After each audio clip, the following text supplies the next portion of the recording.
ब्रह्मा मुरारे श्रीपुरांतकारे भानु ससे भूमि सुतो बुधश्च गुरुश्च शुक्र शनि राहु केतव सर्वे ग्रह शांतिकरा भवन्तु। सभी दर्शक मित्रों को नमस्कार।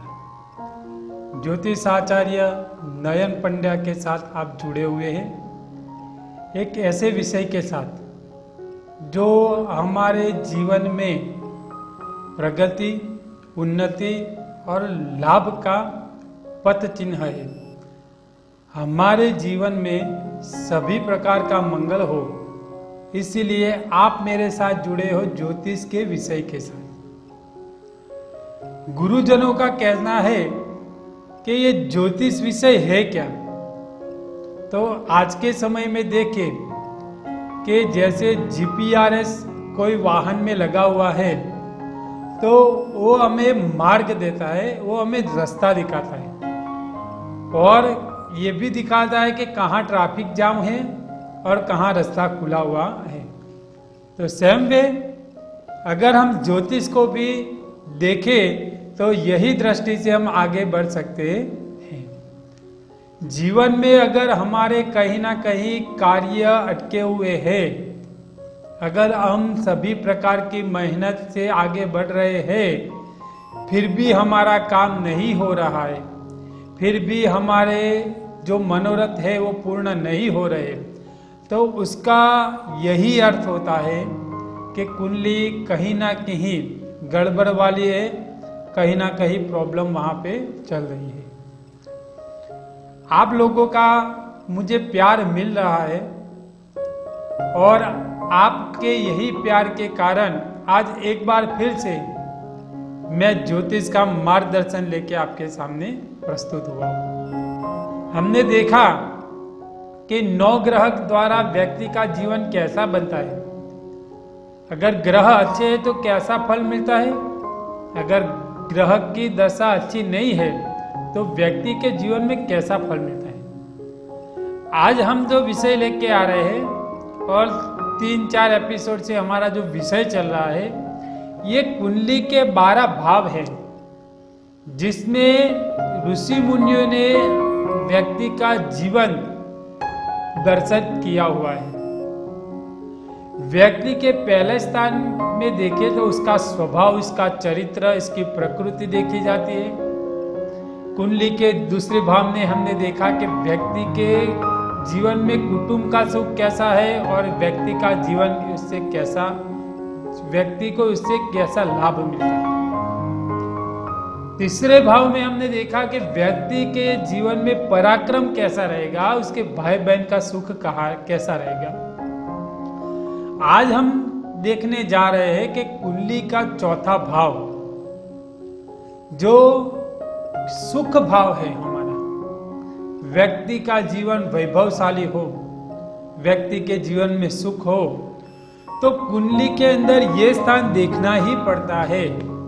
अगर हमें प्रॉपर्टी बसानी है, अच्छा घर बनाना है, हमें मकान बनाना है, वाहन खरीदना है या कहीं जमीन इन्वेस्ट करनी है, तो ये स्थान पे ज्योतिष के माध्यम से हमें दृष्टि डालनी ही रहती है। आप ये जो चौथा स्थान है, व्यक्ति क्या देख सकता है उसके अंदर, तो सबसे पहले उसके जीवन का सुख देख सकते हैं। व्यक्ति के जीवन में सुख नहीं है और दुख है तो वो भी वहां ये स्थान में हम देख सकते हैं। व्यक्ति के जीवन में जो पशुपालन है उससे व्यक्ति को लाभ है या नुकसान, ये भी हम ये चौथे भाव से देख सकते हैं। व्यक्ति के जीवन में अगर हमें खेती करने की इच्छा है और हम खेती कर रहे हैं और नुकसान आ रहा है, जीवन में नुकसानी आ रही है, तो वो भी चौथे भाव में हम देख सकते हैं। कुंडली के अंदर हमें जमीन का सुख कैसा है ये भी हम चौथे भाव से देख सकते हैं। कई समय ऐसा होता है कि हम प्रॉपर्टी खरीदने के बाद, जमीन खरीदने के बाद बहुत सारे प्रॉब्लम हमारे कुटुंब में और समाज में क्रिएट होते हैं, तो कहीं ना कहीं चौथा भाव वहां हमें देखना पड़ता है। कुंडली में आगे देखिए चौथे भाव में तो हमारी प्रॉपर्टी, हमारी जायदाद, बुजुर्गों द्वारा, बड़े लोग के द्वारा हमें जो जायदाद मिलनी है तो वहाँ प्रॉब्लम आ रही है या हमें अच्छी तरह से मिल रही है, तो उसका भी यही कारण है कि उसका चौथा भाव। आगे देखिए, तो हमें कुछ नया करना है, हमें कुछ नया निर्माण करना है, तो भी हम चौथे भाव में ही दृष्टि डालेंगे। अगर हमारी मनोवृत्ति देखिए, चौथे भाव से व्यक्ति को उसकी मनोवृत्ति का पता चलता है।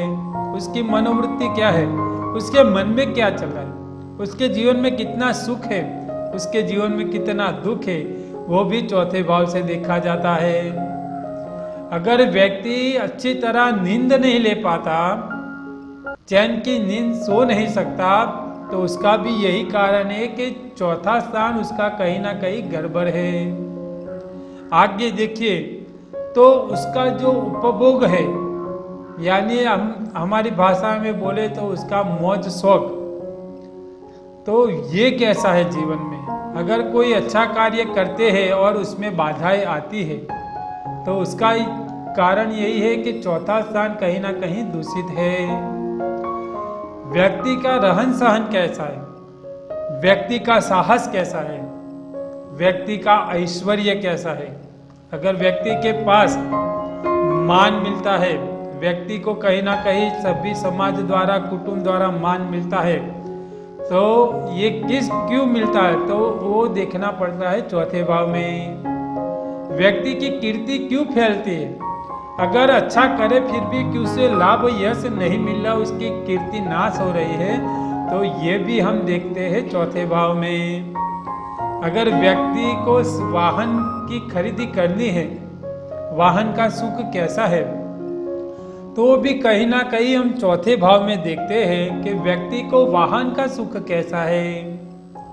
आपने समाज में देखा होगा कि अगर कोई व्यक्ति कड़ी मेहनत के साथ साधन अपने घर एक वाहन बसाता है, लाता है, इन्वेस्ट करता है, फिर भी उसको उससे द्वारा कहीं ना कहीं प्रॉब्लम हो जाती है, साधन के द्वारा नुकसान भी उसके जीवन में बहुत सारी आती है, तो वहाँ देखना पड़ता है कि चौथे भाव से उसको वाहन का सुख है कि नहीं। और ये स्थान हमें किस प्रकार से फल देता है, तो अगर देखें कि वहाँ कौन से ग्रह किस राशि में पड़े हुए हैं, वहाँ कौन सा ग्रह उच्च का है, कहाँ ग्रह नीच का है, कौन सी डिग्री के ग्रह वहाँ पे उदित हो रहे हैं। अगर हम देखें कि कोई शुभ ग्रह की दृष्टि है तो हमें अच्छा फल है, अगर कोई अशुभ ग्रह की दृष्टि है तो हमें उसका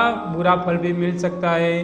अगर ये चौथे भाव का स्वामी अगर कहीं अशुभ हो के उदित हुआ है, अगर कोई पाप ग्रह के समीप में है अथवा उसके साथ जुड़ा हुआ है, तो भी ये जो सुख शान का जो भाव है उसमें कहीं ना कहीं हमें दिक्कतें खड़ी करता है। अगर चौथे स्थान का स्वामी अच्छी तरह से उदित हुआ है, कहीं शुभ ग्रहों के साथ मिला है, तो ये सुख स्थान का स्थान हमें कहीं ना कहीं बहुत ही अच्छा फल देता है। ये स्थान में बुध ग्रह जो है वो कारक ग्रह माना जाता है। यहाँ बुध हमें अच्छे से अच्छा फल देने वाला बनता है। इसे त्रिकोण स्थान भी कहा जाता है। सभी मित्रों को निवेदन है कि आपको ये ज्योतिष का विषय पसंद ही आया होगा। अगर आपके मन में कोई प्रश्न है तो मेरा नंबर स्क्रीन पे चल रहा है, तो आप मुझसे कांटेक्ट भी कर सकते हैं और हम फोन के द्वारा उसके ऊपर चर्चा भी कर सकते हैं। आज अपना ये विषय यहाँ पूर्ण करता हूँ, मुझे रजा दीजिए। नेक्स्ट नए समय के साथ, नए विषय के साथ हम मिलेंगे। तब तक आप सभी को जय श्री कृष्ण।